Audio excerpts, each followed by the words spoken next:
வணக்கம். இந்த வீடியோவில் நம்ம ரயில்வே என்டிபிசி எக்ஸாம்ஸில் கேட்ட ஜிகே கொஷின்ஸை வந்து பார்க்க போகிறோம். ஸோ முதல்ல பாலிட்டிலேருந்து கேட்ட கேள்விகள் அப்படியே கொஞ்சம் குயிக்காக ரிவைஸ் பண்ணிடலாம் பாருங்கள்.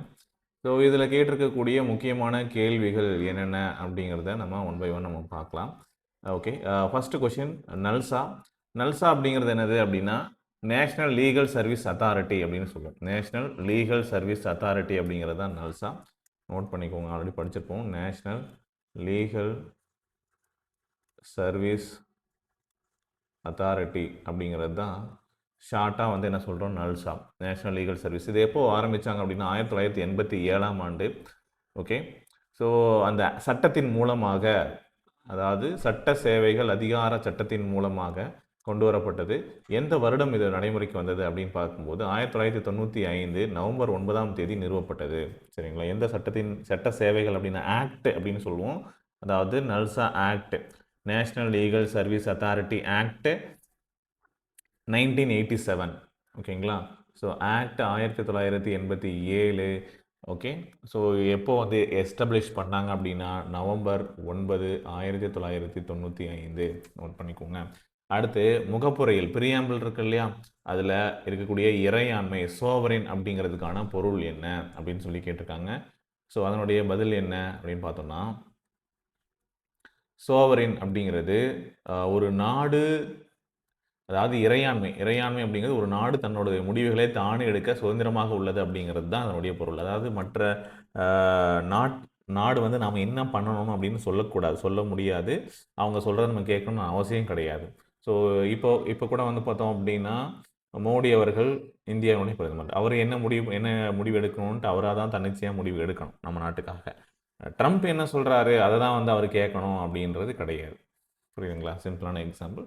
ஸோ சோவரின் அப்படிங்கிறது இறையாண்மை. ஸோ இண்டிபெண்ட்டாக நம்ம டிசிஷனை மேக் பண்ணணும். ஓகேங்களா? ரைட். இது செக்யூலர் அப்படின்னா, செக்யூலர் அப்படிங்கிறது நம்ம ரிலீஜியன் அப்படின்னு ஒன்று கண்ட்ரிக்கு கிடையாது. ஸோ நம்ம வந்து நம்மளுடைய நிறைய ரிலீஜன் இருக்குது, பட் கண்ட்ரிக்குன்னு ஒரு அஃபிஷியல் ரிலீஜன் கிடையாது. செக்யூலர், சரிங்களா? மதச்சார்பற்ற நாடு அப்படின்னு சொல்கிறோம். ரிபப்ளிக், குடியரசு சொல்கிறோம் இல்லையா? ஸோ அப்படின்னா ஹெட் ஆஃப் த ஸ்டேட் அவரை வந்து நம்ம எலெக்ட் பண்ணுறோம். சரி, எலெக்ஷன் மூலமாக தேர்ந்தெடுக்கிறோம் இல்லையா? ஸோ அந்த மாதிரி கேள்வி. அடுத்து அரசு வழிகாட்டு நடைமுறைகள் டிபிஎஸ்பி அப்படின்னு ஒரு விஷயம் சொல்கிறாங்க. அரசு வழிகாட்டு நடைமுறைகள் டிபிஎஸ்பி மற்றும் அடிப்படை உரிமைகள் எதை நிலைநாட்ட முற்படுகின்றன அப்படின்னு சொல்லி கேட்டிருக்காங்க. ஸோ இதுக்கான பதில் என்ன?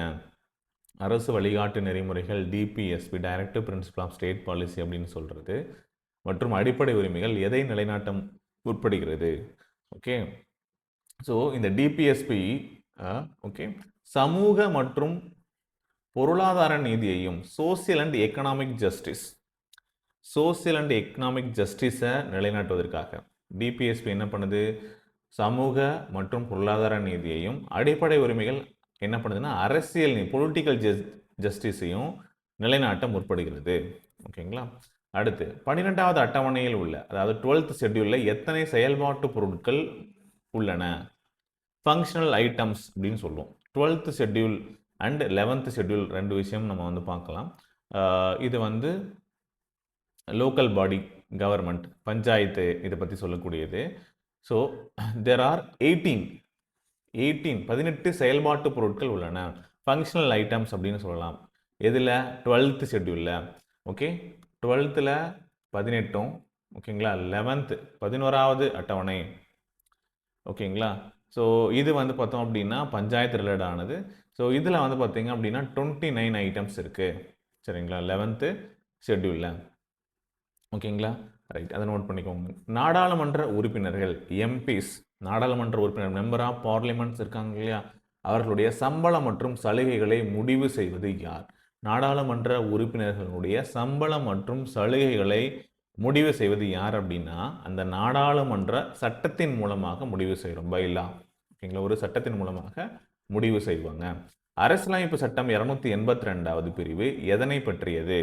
அரசியலமைப்பு சட்டம் 282வது எதை பற்றியது அப்படின்னு சொல்லி கேட்குறாங்க. என்ன என்ன அதிகாரம், என்ன பவர் வந்து குடுக்குது 282க்கு அப்படின்னு பார்க்கும்போது, பொது நோக்கத்திற்கான மானியங்களை வழங்கும் அதிகாரம் மத்திய மற்றும் மாநில அரசுகளுக்கு உள்ளது அப்படின்னு சொல்லக்கூடியது. அதாவது union or state the power to make grants for any public purpose. Grants for public purpose, அதுதான் 282. பொது நோக்கத்திற்காக மானியங்களை வழங்குவதற்கான அதிகாரம் அது மத்திய அரசுக்கோ அல்லது மாநில அரசுக்கோ வழங்கக்கூடியது 282. அடுத்து அரசியலமைப்பு சட்டம் 40வது பிரிவு எதனை பற்றியது? அரசியலமைப்பு பிரிவு 40வது ஆர்டிகல் பார்ட்டி டிபிஎஸ்பியில் வரக்கூடியது. ஓகேங்களா? ஸோ 40 எதை பற்றியது அப்படின்னு கேட்குறாங்க. இது பஞ்சாயத்துகள் தொடர்பானது. ஓகேங்களா? வில்லேஜ் பஞ்சாயத்து. அடுத்து 8வது அட்டவணையில் செய்யப்பட்ட மொழிகள் தொடர்பான திருத்தங்கள் என்னென்ன அப்படின்னு சொல்லி கேட்டிருக்காங்க. ஸோ 8வது ஷெட்யூலில் வந்து பார்த்தோம் அப்படின்னா 21வது திருத்தத்தின் மூலமாக ஓகே சிந்தி அப்படிங்கிறத ஆட் பண்ணுறாங்க. 21st கான்ஸ்டியூஷனல் அமெண்ட்மெண்ட் ஆக்ட் மூலமாக சிந்தி அப்படிங்கிற லாங்குவேஜ் ஆட் பண்ணுறாங்க. ஓகே, அதே மாதிரி 71வது அமெண்ட்மெண்ட் மூலமாக கொங்கணி, நேபாளி, மணிப்புரி இந்த மொழிகள் எல்லாமே ஆட் பண்ணுறாங்க. 92வது திருத்த சட்டத்தின் மூலமாக போடோ, டோக்ரி, சாந்தலி, மைத்திலி, ஸோ இந்த லாங்குவேஜஸ் எல்லாமே அதன் பின்னாடி ஆட் பண்ணுறாங்க. 92nd constitutional amendment act. ஓகேங்களா? ரைட். அடுத்து ஹிஸ்ட்ரி. அணைகள் மற்றும் பல்நோக்கு திட்டங்களை நவீன இந்தியாவினுடைய கோயில்கள் அப்படின்னு அழைத்தது யாரு? டேம்ஸ், ஓகே, மல்டி பர்பஸ் ப்ராஜெக்ட்ஸ், இது எல்லாத்தையுமே டெம்பிள்ஸ் ஆஃப் மாடர்ன் இந்தியா, நவீன இந்தியாவினுடைய கோயில்கள் அப்படின்னு சொல்லி அழைத்தது யாரு? பதில் ஜவஹர்லால் நேரு. பதில் ஜவஹர்லால் நேரு. அடுத்து நீல நீர் கொள்கையை ப்ளூ வாட்டர் பாலிசி அறிமுகப்படுத்தியவர் யார்? நீல நீர் கொள்கையை அறிமுகப்படுத்தியவர் யார்? Francis de Almeida. ஓகே, யாரு? Francis de Almeida. அவர் தான் நீல நீர் கொள்கையை அறிமுகப்படுத்தினார். 1891ஆம் ஆண்டின் சம்மத வயது சட்டத்தில் okay age of consent act யாருடைய பங்கு முக்கியமானது மற்றும் திருமண வயது எவ்வளவு உயர்த்தப்பட்டது? Okay, age of consent. So இதில் அதாவது 1891ஆம் ஆண்டு ஏஜ் ஆஃப் கன்சென்ட் ஆக்ட் 1891. ஓகேங்களா? ஏஜ் ஆஃப் கன்சென்ட் ஆக்ட் 1891 யாருடைய பங்கு முக்கியமானது அப்படின்னு சொல்லி கேட்குறாங்க. ஓகே, ஸோ இதில் முக்கியமான பிஎம் மலபாரி.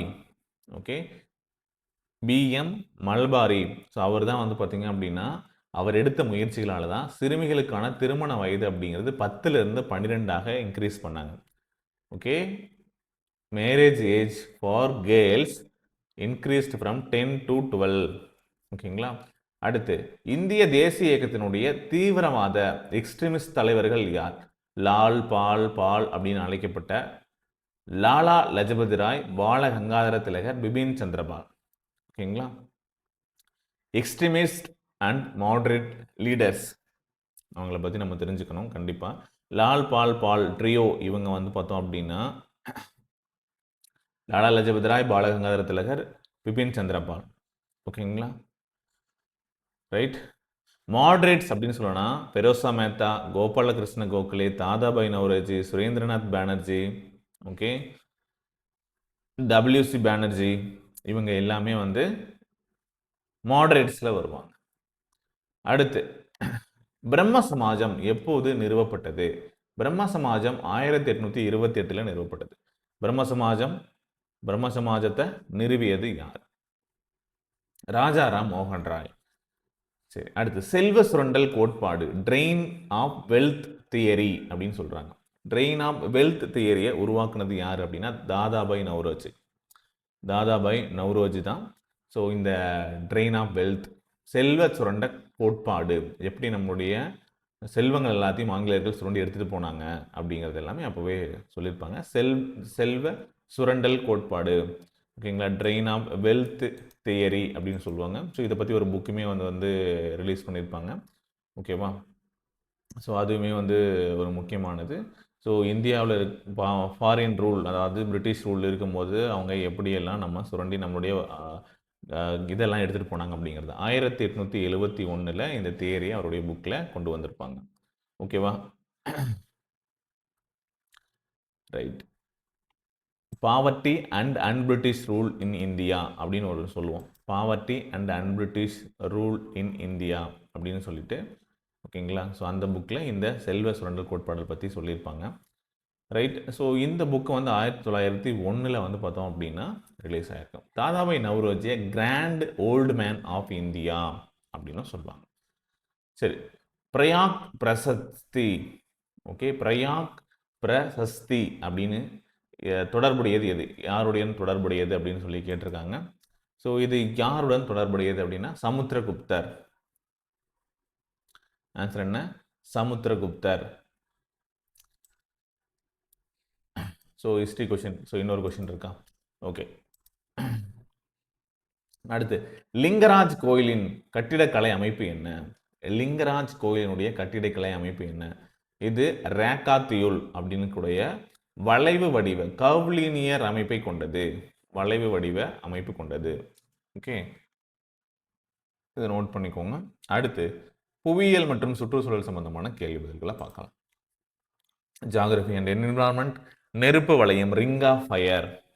நெருப்பு வளையம், ரிங் ஆஃப் ஃபயர் எந்த பெருங்கடலில் அமைந்துள்ளது? ஸோ இது வந்து பசிபிக் ஓஷனில் இருக்குது. Ring of fire Pacific ocean. அடுத்து, சில்கா ஏரி. சில்கா ஏரி எங்கே அமைந்துள்ளது எந்த டிஸ்ட்ரிக்டில் இருக்குது அப்படின்னு சொல்லி கேட்குறாங்க. ஸோ ஆக்சுவலாக ஒடிசாவில் பூரி, ஓகே, ஒடிசாவினுடைய பூரி, குர்தா மற்றும் கஞ்சம் ஆகிய மாவட்டங்களில் இது அமைந்திருக்கு. அதாவது இந்தியாவில் இருக்கக்கூடிய மிகப்பெரிய உவர் நீர் ஏரி அப்படின்னு சொல்லுவாங்க. ஓகே, உவர் நீர் ஏரி. Salt, inland salt water.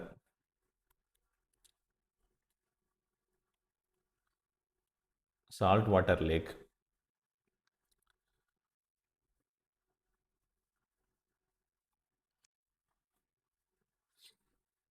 Over brackish water அப்படின்னு போட்டிருக்காங்களா? ஓகே, சரி, இன்லேண்ட்னு சொல்லிட்டேன். ஸோ இன்லேண்ட் தனியாக இருக்குது, ஓகேங்களா. அதாவது இது வந்து ஆறுகளிலிருந்து வரக்கூடிய நல்ல தண்ணியும் கடலிருந்து வரக்கூடிய உப்பு நீரும் சேர்ந்த ஒரு கலவையாக இருக்கக்கூடியது தான் இது, சரிங்களா. கடலோர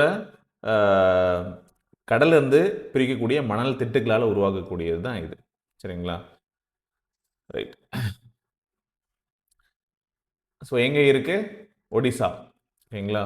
ஒடிசா நோட் பண்ணிக்கோங்க.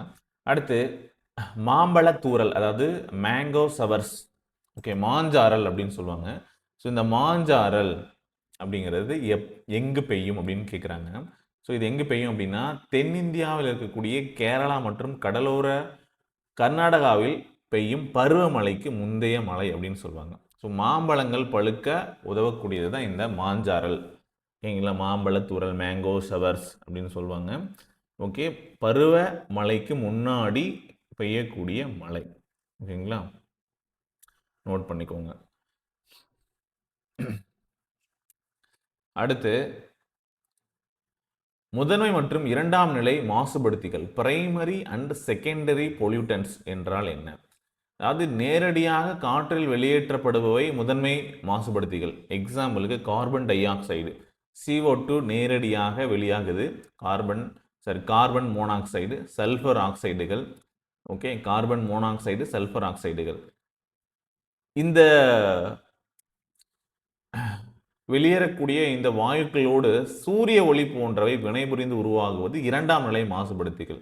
ஸோ இதன் மூலமாக அமில மழை வரலாம். ஓகே, ஓசோனோட டிப்ளிஷன் ஆகிறது. ஸோ இது எல்லாமே இரண்டாம் நிலை, ஓகேவா. நோட் பண்ணிக்கோங்க. Carbon monoxide, sulphur, nitrogen, so இதெல்லாமே வந்து சொல்கிறாங்க செகண்டரி பொல்யூட்டன்ஸாக வந்து ஆசிட் ரெயின். ஓகே, அடுத்து பொருளாதாரம் சம்பந்தமான கேள்விகள் கேட்டதை பார்க்கலாம். 1991 இந்திய நாணயம் எத்தனை கட்டங்களில் எவ்வளவு மதிப்பிழப்பு டீவேல்யூவேஷன் செய்யப்பட்டது அப்படின்னு சொல்லி கேட்குறாங்க. 1991, சரிங்களா. ஸோ இந்த டைமில் இந்தியன் கரன்சியை வந்து டீவேல்யூவேட் பண்ணுறாங்க. ஓகே, எத்தனை ஃபேஸஸில் கேட்குறாங்க? 18% to 20%. ஓகே, அந்த டோட்டலாக டீவேல்யூ பண்ண கரன்சியோட மதிப்பு 18லேருந்து 20%, 2 கட்டமாக செஞ்சுருப்பாங்க. 9% மற்றும் 11%, ஓகேங்களா. ஃபஸ்ட் ஃபேஸில் 9, செகண்டில் வந்து 11% செஞ்சுருக்காங்க, ஓகேங்களா. 1991 இண்டஸ்ட்ரியல் பாலிசி, ஒரு முக்கியமானது, அது சம்பந்தமான கேள்விகளும் கேட்பாங்க. அடுத்து சுற்றுச்சூழல் அமைப்பில் உயிருள்ள, அதாவது பயோட்டிக் மற்றும் உயிரற்ற ஏபயாட்டிக் கூறுகள் எவை? தாவரங்கள் மற்றும் விலங்குகள் உயிருள்ளவை. சூரிய ஒளி, நீர், மண் மற்றும் காற்று போன்றவை உயிரற்றவை. சரி, மந்த வாயுக்கள், நோபல் கேசஸ். நோபல் கேசஸ்லாம் எது? சயின்ஸ் கொஸ்டின் வந்துட்டோம். நோபல் கேசஸ்லாம் எது? ஓகேவா? நோபல் கேசஸ் இது helium, neon, argon, krypton, xenon, Radon. Okay, helium, neon, argon, krypton, xenon, Radon தெரிஞ்சு வச்சுக்கோங்க, கேட்கலாம். மூங்கில், பேம்போ தாவரத்தில் எவ்வகையான நரம்பமைவு மற்றும் வேர்கள் உள்ளன? பதில், மூங்கில் ஒரு வித்திலை தாவரம் அப்படிங்கிறதுனால இணைப்போக்கு நரம்பமைவு இருக்கு, parallel venation. ஓகே, சல்லிவேர் அமைப்பை கொண்டுள்ளது.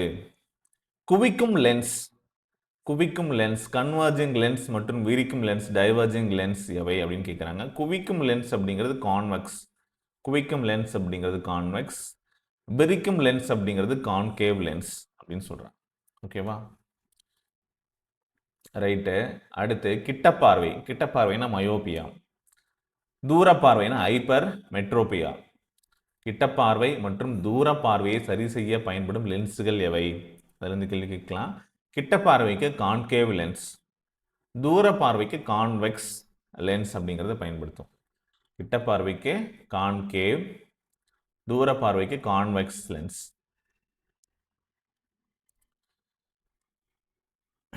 ஓகே, அதாவது தமிழ்ல கிட்ட குழி, சரியா, கிட்ட குழி தோண்டி தூர போடணும், சரியா, தூர குவி. கிட்ட பார்வைக்கு குழி லென்ஸும் தூர பார்வைக்கு குவி லென்ஸும் பயன்படுத்துவாங்க, சரியா. ஓகே, ஈக்குவேஷன் ஆஃப் மோஷன், இயக்க விதிகள். v is equal to u plus at உங்களுக்கு தெரியும், s is equal to ut plus of 8t square. So v square is equal to u square plus 2as, இதெல்லாமே இயக்க விதிகளில் வரக்கூடியது. ஓகே, ஜென்ரல் நாலேஜ் கொஷின்ஸ் வந்து பார்க்கலாம்.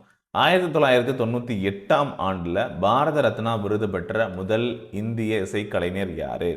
பாரத ரத்னா விருது பெற்ற முதல் இசைக்கலைஞர், ஃபர்ஸ்ட் இந்தியன் மியூசிஷியன் அப்படின்னு பார்த்தா MS Subbulakshmi. MS Subbulakshmi. India Shanghai ஒத்துழைப்பு அமைப்பில் SCO, சாங்காய் கோஆப்ரேஷன் ஆர்கனைசேஷன் அப்படின்னு சொல்லுவாங்க. ஸோ இந்தியா அண்ட் பாகிஸ்தான் எப்போ சாங்காய் கோஆப்ரேஷன் ஆர்கனைசேஷனில் ஜாயின் பண்ணது அப்படின்னு கேட்டால் 2017ஆம் ஆண்டில் இணைந்தது, பாகிஸ்தானோடு இணைந்தது. குஜராத்தினுடைய போர்பந்தரிலிருந்து ஓமனின் மஸ்கட் வரை சென்ற பயணம் தொடர்பான ஒரு கேள்வி இருந்தது, சரியா. சூழதாங்க. ஸோ இன்னும் நிறைய இருக்குது. ஸோ நம்ம அடுத்தடுத்த பகுதிகளில் வந்து நம்ம என்ன பண்ணலாம் அப்படின்னா, ஸோ இதை பற்றி நம்ம டிஸ்கஸ் பண்ணுவோம். ஸோ இந்த செஷன் யூஸ்ஃபுல்லாக இருந்திருக்கும் அப்படின்னு நினைக்கிறேன். இதோட பிடிஎஃப் நான் டெலிகிராமில் போடுறேன். ஸோ மறக்காமல் செக் பண்ணி பார்த்துக்கோங்க. அப்கமிங் எக்ஸாம்ஸுக்கு கண்டிப்பாக உங்களுக்கு யூஸ்ஃபுல்லாக இருக்கும். தேங்க்யூ.